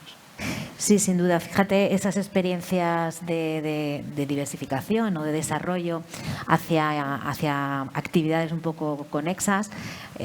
Aquí creo, no sé si es aquí o es Petrel, ya sabéis que aquí hay una calle que divide un territorio de otro. Nunca sé, lo tengo un poco difuso a veces, pero bueno, una emprendedora, un proyecto que hizo y que creo que tuvo bastante éxito en su comienzo, y ella decía, bueno, si tenemos aquí la técnica de trabajar adecuadamente la piel y también en esta industria auxiliar de los adornos, ¿no? En el caso de las tachuelas y todo ese tipo de elementos, pues creo que se desarrolló collares para mascotas muy personalizadas y que tuvo éxito. Y también conocí un proyecto que bajo la misma perspectiva de sabemos trabajar bien la piel, pues ¿por qué no podemos hacer sillas para montar y otro tipo de productos relacionados con el mundo del caballo, ¿no? Entonces, al final, pues un buen cocinero igual te hace algo salado que dulce, ¿no? Pues es un poco lo mismo, es decir, que ahí puede haber una diversificación que complemente determinadas líneas y que incluso en algunos momentos pueda cubrir pues una estacionalidad o el cambio de una temporada. En fin, que abramos un poco la mente, sobre todo para las nuevas generaciones que pueden tener pues ganas de hacer algo distinto y que puedan ahí ver satisfechas esa necesidad de tener un proyecto propio, distinto y disruptivo, pero siempre haciendo uso de eso que tienen, que es esa tradición y ese know-how que no lo puedes comprar en ningún paquete y llevártelo a casa, sino que lo tienes que haber trabajado y está en ese territorio. Nueva pregunta para Esther.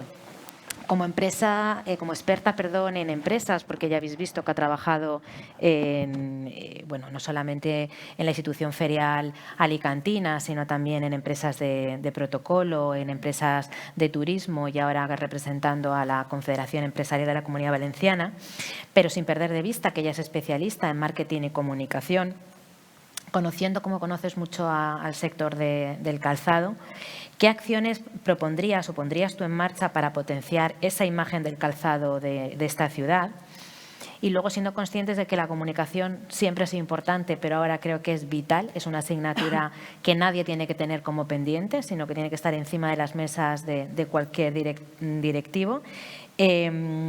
¿Cuál sería el camino que tendríamos que recorrer, ¿no? Aquellas organizaciones, aquellas empresas que digan, vale, quiero empezar a ser visible, a tener un propio discurso, a que la gente me conozca y me reconozca?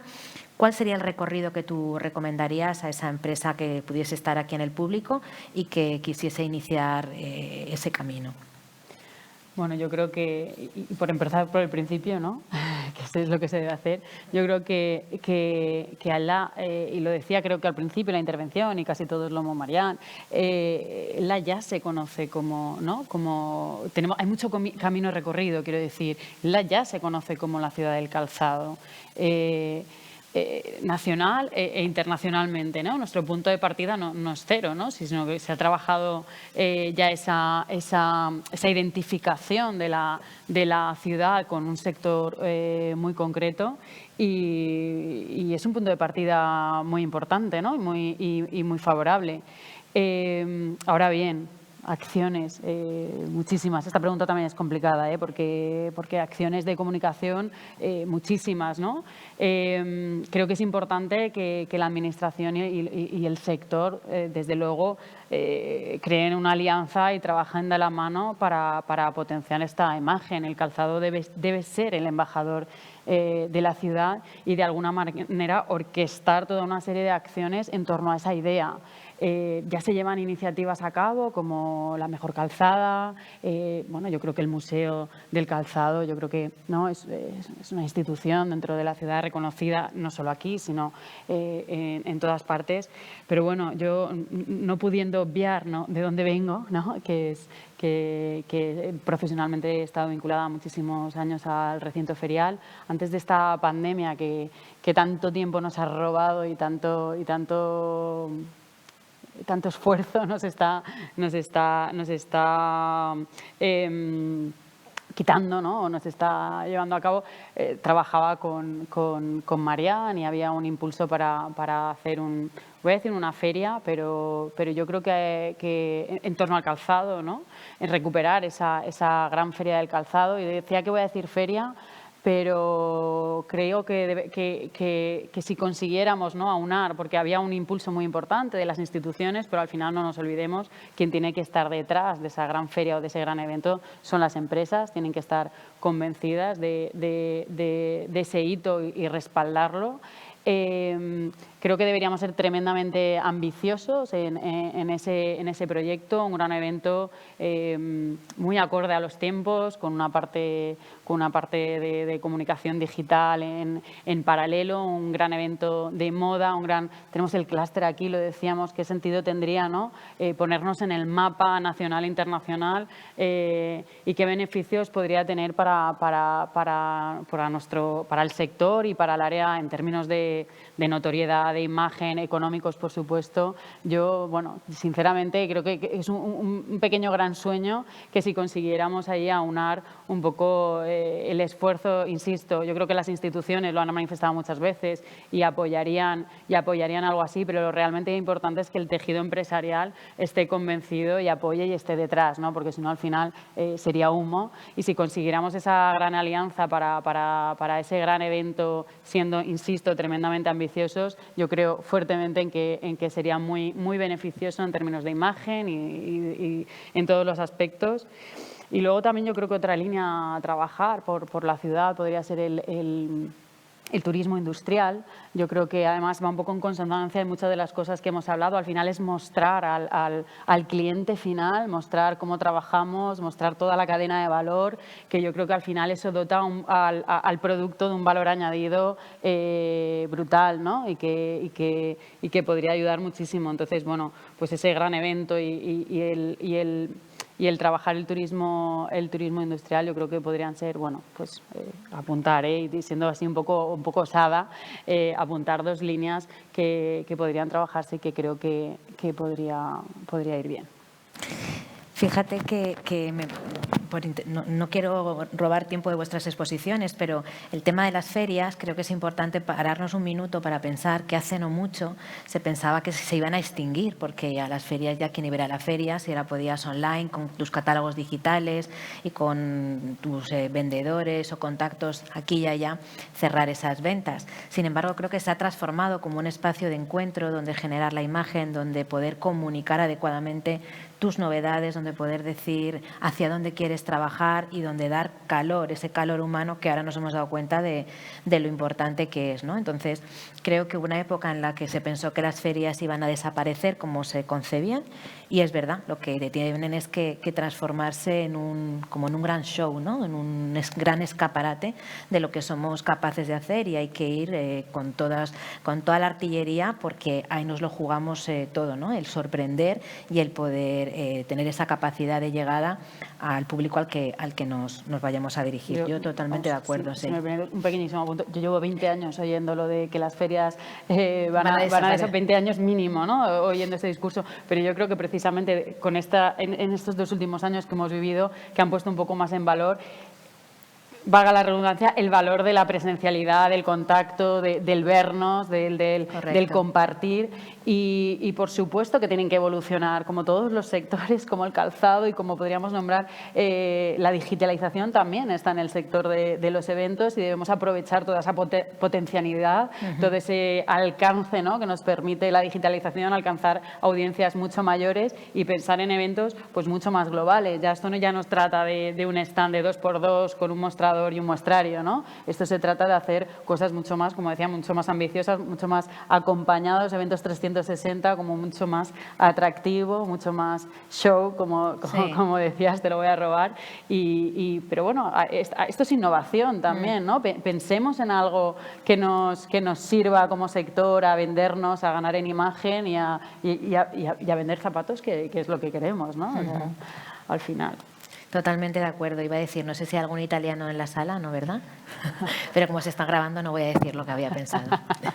Bueno, finalizaremos esta segunda ronda con Marta y con Daniel, ¿de acuerdo? Para cumplir con el tiempo y poder leer alguna de las preguntas del público, que os animo a, si alguien tiene preguntas, que las vaya ya preparando para que las puedan recoger, ¿vale? Y así somos más ágiles. Os voy a pedir tanto a Marta como a Daniel la mayor concreción posible, ¿vale? Marta, vamos contigo. Solemos escuchar, cuando hablamos de debilidades de nuestro territorio, la reducida dimensión de las empresas como un factor que nos merma competitividad. Yo creo que eso lo hemos oído en un montón de sesiones, de conferencias, y que está por escrito, es decir, no es que lo diga yo, sino que eso está escrito y empíricamente tiene una solidez esa afirmación, ¿no? Tiene una lectura que es cierta.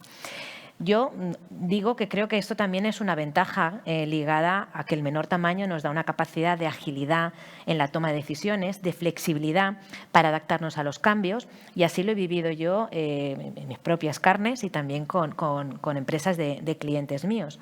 Pero claro, como experta en la materia que eres tú, queremos saber tu opinión, si realmente este menor tamaño nos va a penalizar para siempre o podemos tomar una posición favorable. ¿Cuál es tu lectura en concreto para el caso de Elda? ¿Cuáles son los principales retos a los que nos tendremos que enfrentar respecto al tema del tamaño? Y bueno, y cómo potenciar esa proyección al exterior, aun siendo pequeños, cómo podemos tener una llegada y una capacidad de servir a toda la demanda que esperemos recibiésemos. Gracias, Eva. Es cierto que los expertos en empresa familiar en los últimos tiempos plantean como reto para la empresa familiar el crecer y profesionalizarse o morir, ¿no? Es así como lo están planteando. Yo estoy de acuerdo o sea, para mí la parte de esta máxima que es que es cierta es la relativa a la profesionalización. Yo creo que la empresa familiar, la profesionalización en la empresa familiar es clave. Lo es a nivel de, para todo tipo de empresa, pero por esa relación entre negocio y familia, la profesionalización es sin duda muy relevante.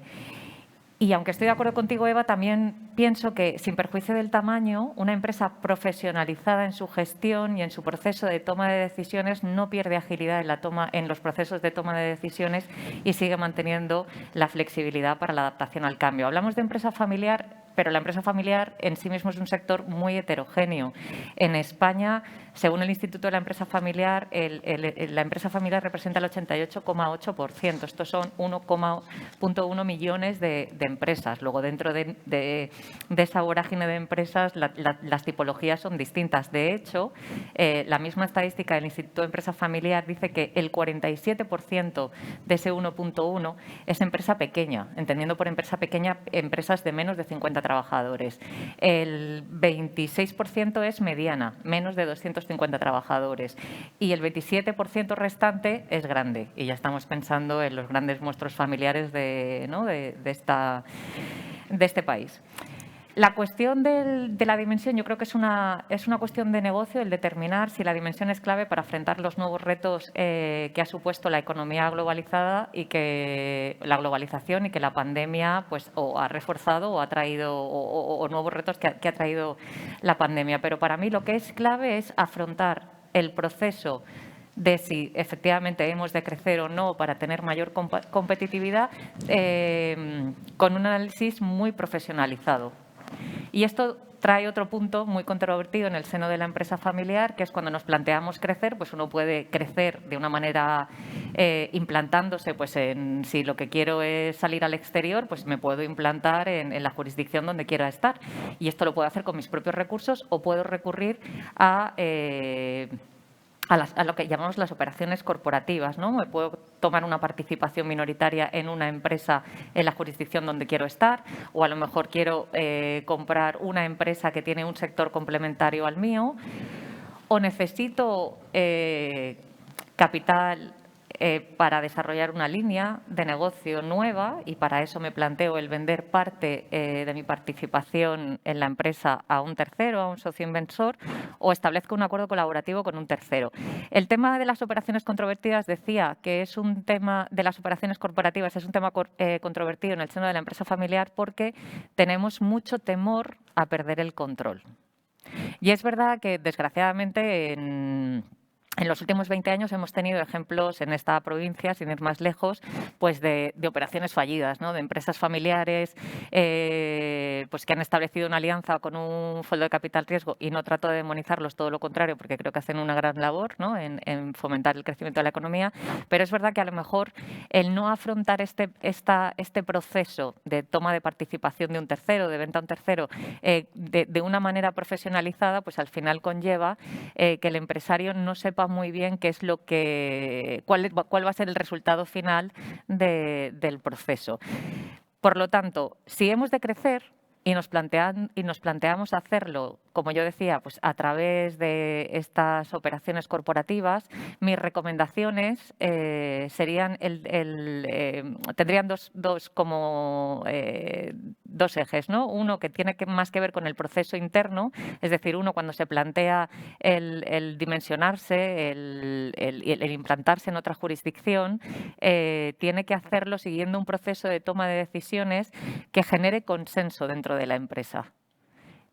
Lo decíamos antes, ¿no? El interés social deja de ser el interés de los accionistas para convertirse hoy en día en el interés de todos los grupos de interés que se ven afectados, ¿no? Por la actividad de la empresa. Entonces, deberíamos ser capaces, por lo menos lo que es en el seno de la familia, de tener procesos que ayuden a generar consenso. Para esto nos ayudan muchísimo los protocolos familiares. Son instrumentos que sirven para que la familia regule sus planteamientos, ¿no? Su plan estratégico. Y creo que es una herramienta que debéis tener en cuenta. No solucionan todos los problemas, pero sí que es verdad que fijan valores, principios rectores que nos sirven para resolver situaciones conflictivas cuando surgen. Y luego, efectivamente, si vamos a cometer un proceso si vamos a crecer a través de pues, una de estas operaciones corporativas, como decía, pues tenemos que estar muy bien asesorados desde un punto de vista legal y financiero y seguir los procesos reglados y no tratar de salirse mucho de la línea, pues para que al final sea una experiencia de éxito y no lo contrario. Muchas gracias, Marta, por la concreción. Marianne, estamos hablando de supervivencia, de adaptación. Y el sector del calzado sabe muchísimo de esto. ¿Consideras que esa innovación que todo el mundo asocia más a lo tecnológico, que también debe de haber innovación, antes lo apuntabas un poco, en procesos, en gestión, que es básico en el calzado? ¿Qué nivel de importancia le darías a lo tecnológico, técnico, versus lo organizativo y la gestión? ¿Y qué acciones, también lo has avanzado antes un poco, qué acciones crees que deberían de abordar las empresas de calzado en cuestión de innovación? A través de asociaciones, de institutos tecnológicos, apoyarse en alguna otra iniciativa. ¿Qué directrices o qué recomendación general podrías dar? Bueno, yo creo que es clave para el sector calzado, para otros muchos, pero para nosotros desde luego. Somos un sector que, como tú muy bien has dicho, Eva, yo creo que antes Esther hablaba de cuántos años llevaba escuchando aquello de que las ferias pues desaparecerían.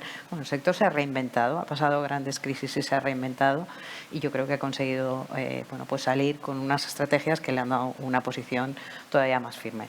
La innovación forma parte del ADN de las empresas del sector. Innovar en diseño es el día a día, en diseño, en materiales, pues esas áreas que ya tenemos como asumidas, es una innovación constante, pero efectivamente en estos momentos pues la innovación va a ser más profunda, ¿no? La tecnología está ahí y debemos aprovechar todo lo que la tecnología puede brindarnos. Hablando de moda, de tendencias y demás, yo creo que tenemos mucho recorrido para hacer con el manejo de los datos. El comercio online, el posicionamiento de las marcas online permite tener una serie de datos que, bien tratados, nos van a permitir trabajar con las tendencias hacia las que va el consumidor y trabajar para, pues antiguamente todos conocemos, las ferias también era ese momento en el que se presentaban las colecciones. Ahora ya en la moda estamos acostumbrados, las medias colecciones ya casi han quedado detrás y estamos acostumbrados como consumidores a ver novedades, y esas novedades, apoyándose en la tecnología, en los instrumentos que nos ofrece la tecnología, pues no tienen el proceso de antes de hacer los mostrarios, se pueden hacer presentaciones online. En el momento de la pandemia, en el que los eventos feriales han caído, muchas de nuestras empresas han avanzado en el desarrollo de esos showrooms online que también han llegado para quedarse, que no van a sustituir a las ferias, pero van a ser determinantes, que hemos visto showrooms que parece que te falta tocar. Realmente lo que nos faltará será tocar, pero probablemente la tecnología también nos dará esas herramientas, ¿no? Ahí estamos viendo un claro ejemplo, ¿no? En un momento en el que prácticamente no podíamos trabajar, las empresas han volcado el esfuerzo, han desarrollado sus showrooms online para poder seguir trabajando con su cliente. Como te decía, adaptar esas novedades a las tendencias, y el tiempo de producción va a ser clave, ¿no? El consumidor quiere el producto cada vez con una mayor inmediatez, esas novedades, el time to market es clave, y por eso tenemos que trabajar en innovar en producción para ser más ágiles. Antes teníamos un proceso de producción muy marcado, con unos pedidos que se realizaban fundamentalmente en feria y con unos plazos de entrega que evidentemente se han acortado, ¿no? Y tenemos que innovar en producción. Por eso antes hablaba de que vamos a ver empresas. Tenemos empresas con proyectos en diferentes zonas, y vamos a ver, pues desde inteligencia artificial en el aparado hasta robótica colaborativa, que desde Inescope se lleva muchos años trabajando, y que hay empresas también dentro de este clúster con proyectos interesantes, algo que hoy no terminamos de ver, pero que seguro que más pronto de lo que pensamos vamos a ver esas realidades. Y qué decir, por ejemplo, de la innovación en la logística, ¿no?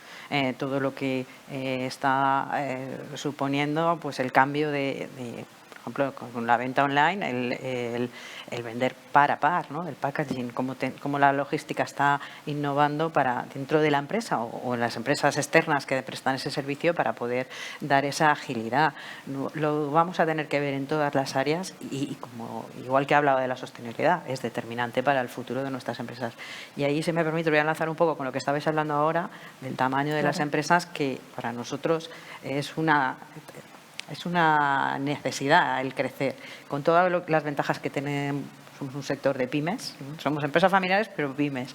Con todas las ventajas que tienes tener una pyme, que tú has comentado, las has puesto sobre la mesa, pero claro, para todas estas inversiones en innovación, para todos estos desarrollos, evidentemente al final el tener un sector con empresas con recursos y con capacidad de innovar dentro de la empresa, pues pasa un poco por el crecimiento. Y bueno, parte de lo que Marta comentaba hace un momento, pues nosotros desde la asociación lo queremos potenciar con nuestras pymes para que vean las opciones y las herramientas que tienen a la hora de crecer.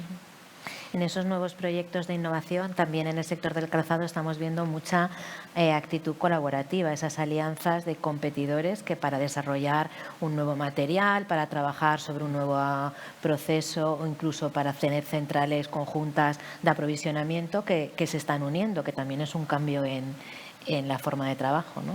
Sí, efectivamente.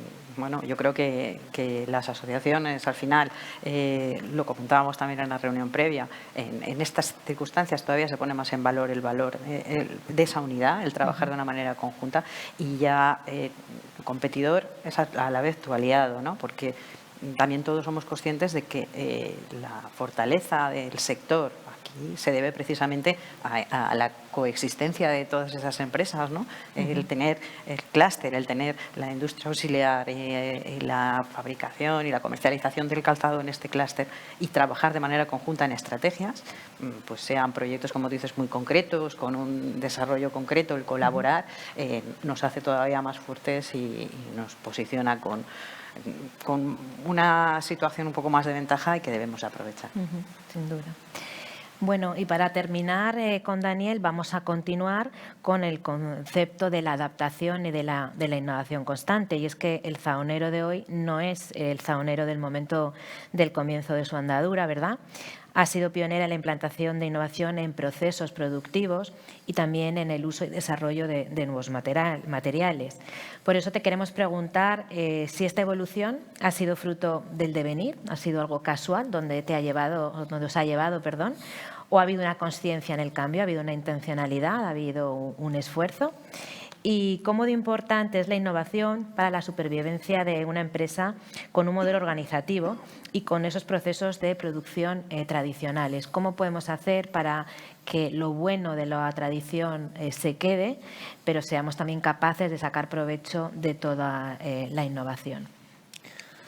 Bueno, comenzando por lo que decías, ha habido algo de suerte, pero la suerte ha habido que buscarla y sí que ha habido mucho empuje de mucha gente del equipo por la idea clara de que para generar valor al cliente tienes que diferenciarte y aportar valor. Y en esa línea sí que se ha empujado en esa dirección, tanto diversificar en mercado como siempre intentar innovar en producto para que el rendimiento siempre aportase algo de valor al cliente sin que esto supusiera un coste adicional.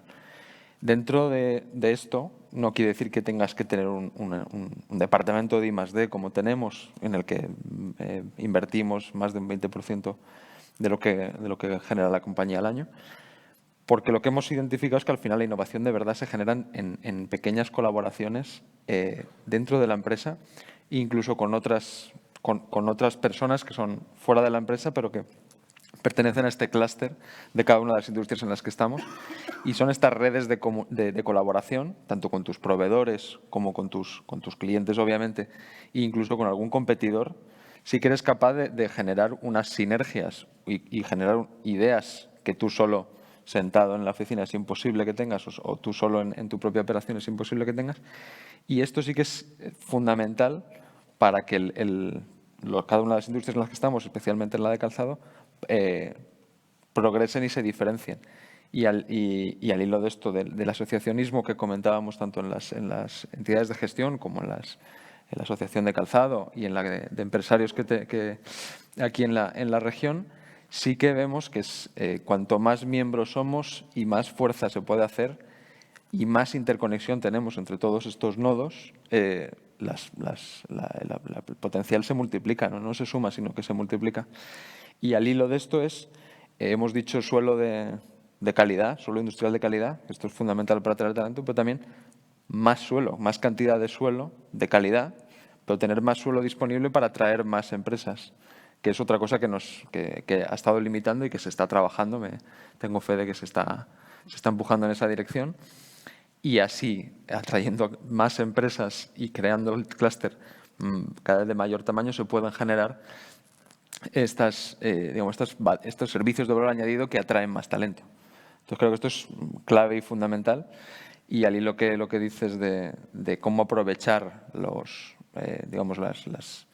el pozo que hay aquí de conocimiento, de know-how de la industria del calzado con las nuevas innovaciones, pues creo que ya habéis nombrado toda la cantidad de proyectos y el potencial que hay, que en cualquier sitio tú puedes tener, lo comentábamos antes en la reunión previa, tú puedes tener mucha robótica y mucha automatización y mucho big data y mucha inteligencia artificial, pero tienes que saber de lo que quieres hacer, cómo lo quieres aplicar. Tienes que tener conocimiento profundo de la aplicación donde quieres aplicar estas nuevas tecnologías. Y eso creo que es aquí diferencial. Y habrá 4 o 5 clústeres en el mundo que puedan tener el nivel de know-how si hay alguno que llegue al nivel que hay aquí. Y eso sí que hay que aprovecharlo. Eso es un valor diferencial que sí hay que poner aquí encima de la mesa para todo esto, todas las políticas de sostenibilidad, de todas las innovaciones estas que estamos comentando, aquí aplicadas sobre el calzado son diferenciales porque hay más know-how que en el resto de sitios. Y eso creo que es una reflexión que tenemos que hacer también para todos los proyectos que se quieran hacer en la estrategia esta de los próximos 8 años. Muy bien, muchas gracias. Pues creo que se han recogido algunas preguntas. ¿De tiempo vamos regular? No vamos mal, dentro de lo que cabe. Bueno, lo primero, agradeceros a todos vosotros las intervenciones. Se han recogido 5 preguntas distintas. La verdad es que la gran mayoría van orientadas a la formación, así que primero voy a hacer las 2 preguntas que se salen un poco de ese tema para luego pues no repetirnos en las contestaciones, puesto que algunas son realmente similares. Bueno, agradeceros vuestro tiempo, vuestra dedicación, el estar aquí de manera altruista, el estar aquí aportándoos vuestra experiencia. Así que voy con la primera pregunta. Aquí ya cada uno el que considere que conteste. Hemos hablado de distintos ODS, como hemos estado hablando, pues bueno, un poco de la gestión sostenible, economía circular y demás, pero nos ha faltado hablar del ODS número 8, cómo integrar el empleo digno dentro de esta estrategia y en las propias empresas. Bueno, yo creo que el empleo digno es un objetivo de la mayoría de las empresas. Yo creo que ahí el contar con pymes, con una vinculación al territorio, yo creo que es una de las fortalezas, porque la vinculación está ahí, ¿no? Yo creo que el trabajo que hacemos patronal y sindicatos cuando negociamos el convenio colectivo va siempre en el fin de ser conscientes de que el sector es lo que es por todas las personas que forman parte de él, y yo creo que ahí vamos a ir siempre en la misma línea. Es uno de los objetivos que yo creo que a veces lo que nos falta es la concreción, que es lo que decía Marta, ¿no? Que las empresas, cuando nos lleguen la transposición de las directivas y nos toca aplicarlo porque la normativa se nos dice, pondremos blanco sobre negro muchas de las cosas que se hacen y que van en la línea de los objetivos de desarrollo sostenible, y en concreto en este caso. Yo decía que era una oportunidad cuando tengamos esa trazabilidad que Europa va a exigir a muchos sectores, en nuestro caso, o sea, a la moda en general, pues veremos realmente esa fortaleza que tenemos a la hora de trabajar de acuerdo con los objetivos de desarrollo sostenible. Ya se ha aprobado una norma que, al hilo de la divulgación de información no financiera, ya exige que dentro de esa información se se comunique o se reporte sobre los procedimientos que tiene implantados la empresa para la involucración de los trabajadores en todos los temas, en todos los procesos de toma de decisión, información. O sea, el foco está puesto en las políticas sociales. Andrea, si me permites, fijaros que yo creo que en todas las intervenciones, desde una diferente aproximación, se ha hablado de ese objetivo de que sea un empleo, a mí me gusta más llamarle de calidad, porque entiendo que la dignidad del empleado, de la persona del equipo, se da por supuesta, ¿no?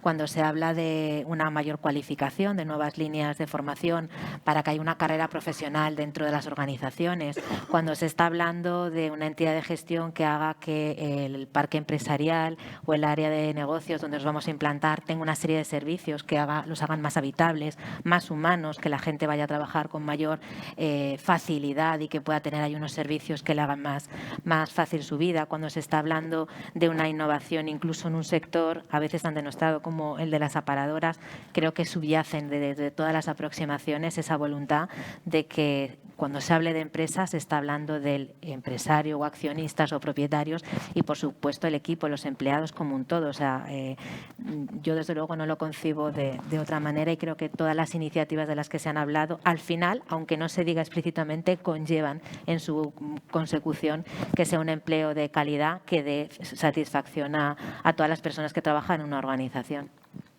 Muchas gracias a todos. A ver, y esta pregunta sí que va para Vicente directamente. En las entidades de gestión de los polígonos, ¿también tienen que estar los trabajadores y trabajadoras y los sindicatos que los representan? Bueno, la propia ley establece esa participación a través de la figura que se llama el foro consultivo de los trabajadores. Esta participación, evidentemente, lo hemos dicho muchas veces, muchas de las acciones que gestionamos en las entidades de gestión, valga la redundancia, dijéramos que van al componente de la empresa. Yo al trabajador nunca lo separo del componente empresarial, forma parte de la empresa, ¿no? Van muchas veces a la faceta de lo que es el desarrollo humano y el desarrollo de los trabajadores. Este foro consultivo que establece la ley está pendiente de un desarrollo reglamentario en las Cortes, en el cual se contempla esa participación también en este caso, los representantes de los trabajadores. Perfecto. Ahora ya empezamos con el bloque de formación, porque van todas encaminadas. Algunas directamente las vamos a ir contestando y van a ser muy similares a otras. Pero bueno, vamos a empezar. ¿Pensáis que la formación dual es importante para unir formación, educación y trabajo? Yo creo que bueno, sí. Es un sí. A ver, ¿no? Es que evidentemente tenemos que trabajar y de hecho... Sonrío porque esta mañana justo hemos tenido una reunión en esta línea. Yo creo que lo tenemos todo claro, que lo tienen claro las empresas y lo tienen claro bueno, pues las personas que forman parte del sistema educativo y debemos trabajar para que esa FP dual sea una realidad que solvente parte de esos problemas que hablábamos del relevo generacional, que pasa por ahí.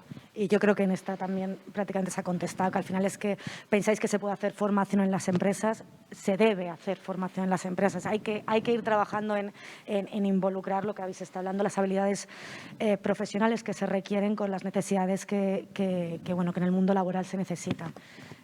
Sigo con la siguiente. ¿Cómo creéis que se percibe actualmente las profesiones del sector industrial?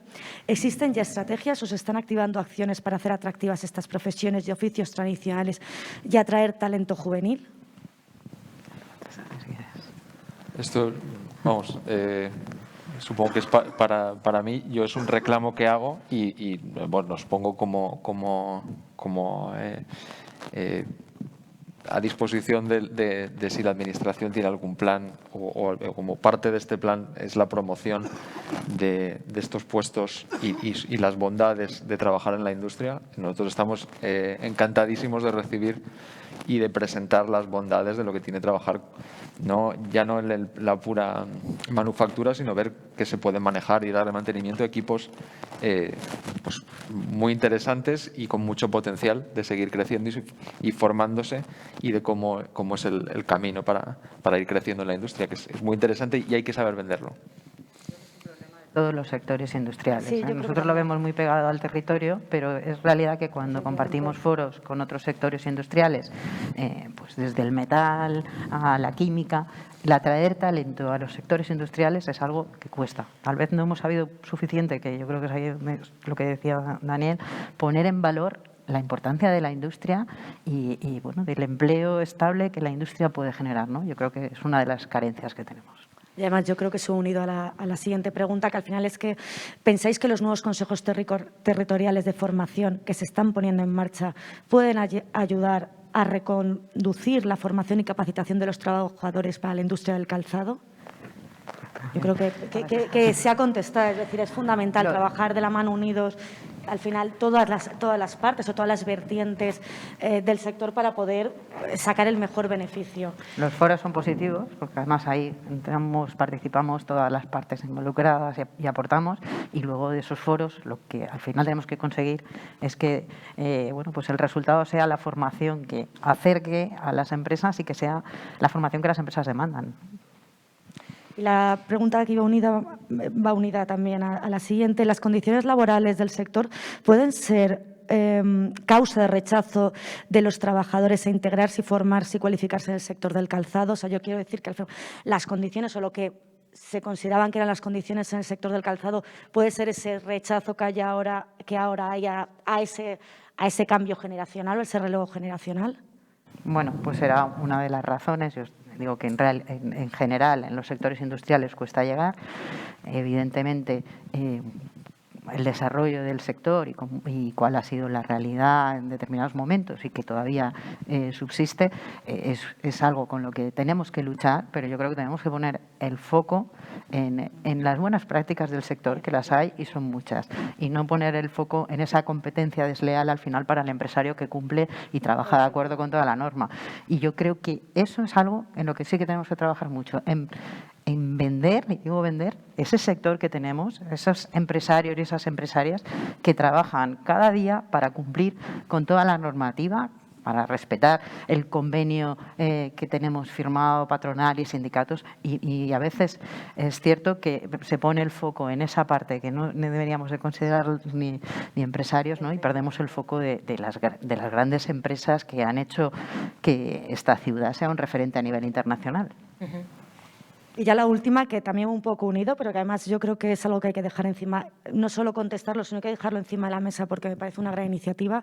¿Consideráis que un foro con una naturaleza semejante al Consejo Social de la Universidad, específico para ELDA, integrado por la Universidad de Alicante, la Escuela de Relaciones Laborales de ELDA, el conjunto de los centros que imparten ciclos formativos, Ayuntamiento, INESCOP, representantes de empresarios y de trabajadores, podría ser oportuno para detectar las necesidades de formación, integración y promover una formación y unas instituciones oportunas? Yo creo que es lo que hemos ido hablando y que habéis comentado, que es necesario sentar todas las partes en una mesa y hacer esa estrategia conjunta para detectar todas las necesidades formativas y laborales que hay en ELDA.